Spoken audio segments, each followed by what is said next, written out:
મિત્રો, જય સરદાર, જય પાટીદાર। મિત્રો, અત્યારે આપણા પાટીદાર સમાજની અંદર જે આ વાતાવરણ ચાલી રહ્યું છે તેમની કંઈક વાત આપની સમક્ષ પ્રસ્તુત કરી રહ્યો છું। મિત્રો, અત્યારે એક પાટીદાર સમાજની અંદર આપણા લોકો આપણી વિરુદ્ધ થઈ રહ્યા છે। મિત્રો, ત્યારે આ કોઈને વિરુદ્ધ નથી થવાનું, આપણા સમાજને જ્યારે એકજૂથ થવાનું છે।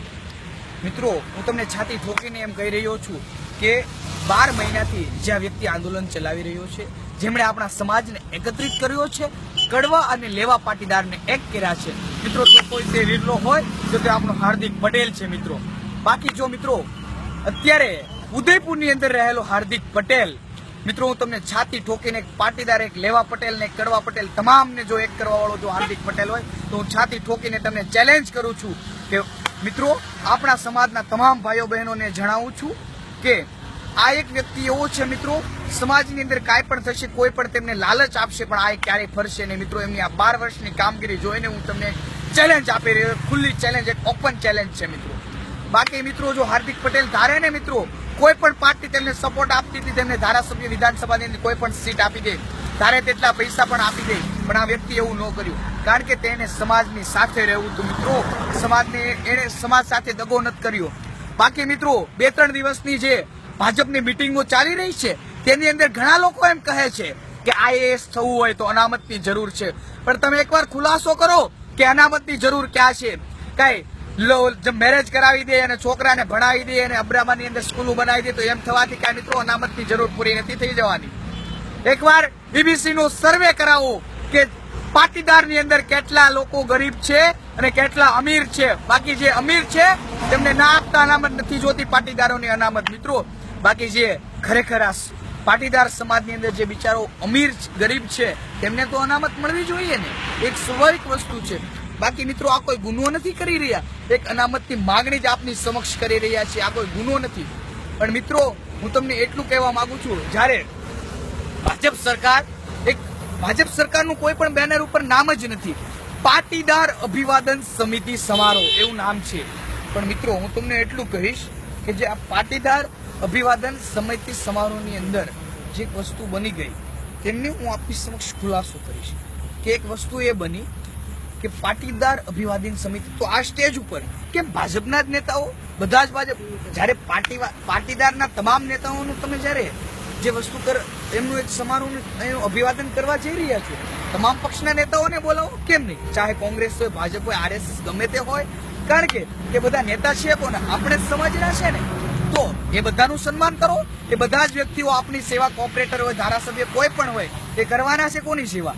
આપણા સમગ્ર લોક સમાજની તે સેવા કરવાના છે ને। તમામ નેતાઓને બોલાવો, કેમ ના આવી શકે? આપણી વચ્ચે આવે પાટીદાર, તમામ પાટીદાર નેતાઓનું સન્માન કરો। સાહેબ કેશુબાપાનું પણ સન્માન કરો, કેશુબાપાને આમંત્રણ આપો, કેમ ન આવે?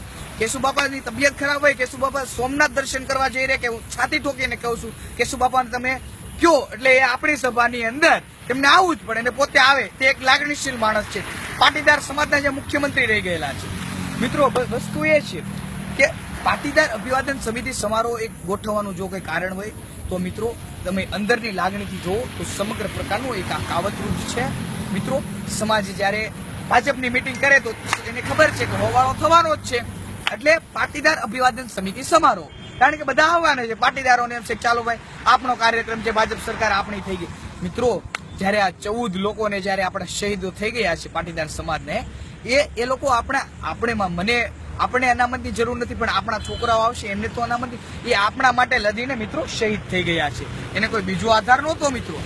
14 જણા શહીદ થઈ ગયા છે ત્યારે કોઈ નથી આવતું કે આ વસ્તુ શું છે, આ વસ્તુ શું છે। અત્યારે એમ કહે છે કે પાટીદાર સમાજ દિશાવિહીન થઈ ગયો છે, તો જ્યારે દિશાવિહીન નહોતો, કે જ્યારે અનામત નહોતી અને છોકરાઓ રખડતા હતા ત્યારે સમાજ દિશાવિહીન નહોતો હાલની। અને બાકી બધા લોકો એમ કહે છે કે એને તો શું છે, હાર્દિક પટેલની ટીમ છે, મારામારી કરશે, આ કરશે, કેમ ના કરે? શાંતિથી તો તમે આપો, બાકી તમારે અત્યારથી અટકાયત ચાલુ કરી દીધી। અને ભાજપનો નેતા પણ છે ને નલિન કોટડિયા, તેમને આપો આમંત્રણ, તે પણ આવશે, પાટીદાર અભિવાદન સમિતિનો હિસ્સો એને પણ બનાવો। મિત્રો, પાટીદારો ઉપર અત્યાચાર કર્યા, માતાઓ બહેનોને ખુલ્લી ગાળો દીધો મિત્રો એ પોલીસ વાળાએ। અમદાવાદની અંદર પેલો ભાઈ આપણે કેવો ભાઈ શ્વેતાંગ, હે મિત્રો, એનું તો તમને વિચાર કરો ને, માતાનું રહસ્ય જો ને મિત્રો, દિલગીરી સાથ કહું છું કે મારી હૃદયની લાગણી પણ અંદરથી આમ ઉબળકા નાખે છે મિત્રો. બસ અંતમાં એટલું જ કહીશ કે તમામ પાટીદારોને સદબુદ્ધિ આપો. અને મિત્રો હું તમને એમ કહેવા માંગુ છું કે જ્યાં હાર્દિક પટેલ છે તે સમાજ માટે લડ્યો છે, લડતો રહેશે અને ક્યારેય તે અટકવાનો નથી. એ તમને છાતી ઠોકીને હું ચેલેન્જ આપું છું મિત્રો. કારણ કે હાર્દિક પટેલ છે ને તે લોકો કહે છે હીરો રાજકારણમાં છે, એ જ્યાં પણ જાય ત્યાં બાકી સમાજને અનામત અપાવશે. હું તમને છાતી ઠોકીને ચેલેન્જ આપું છું. બાકી 14 યુવાનોને મારા તરફથી ભાવભીની શ્રદ્ધાંજલિ.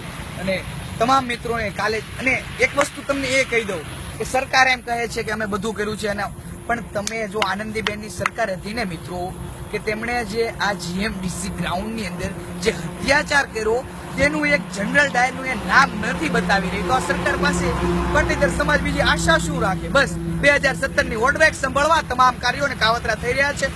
અસ્તુ પણ મિત્રો, તબ તક આપણો ખ્યાલ રાખજો.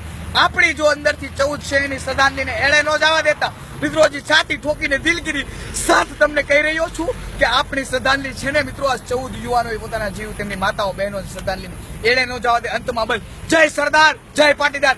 આને આ જુસ્સો જાળવી રાખજો. જય સરદાર.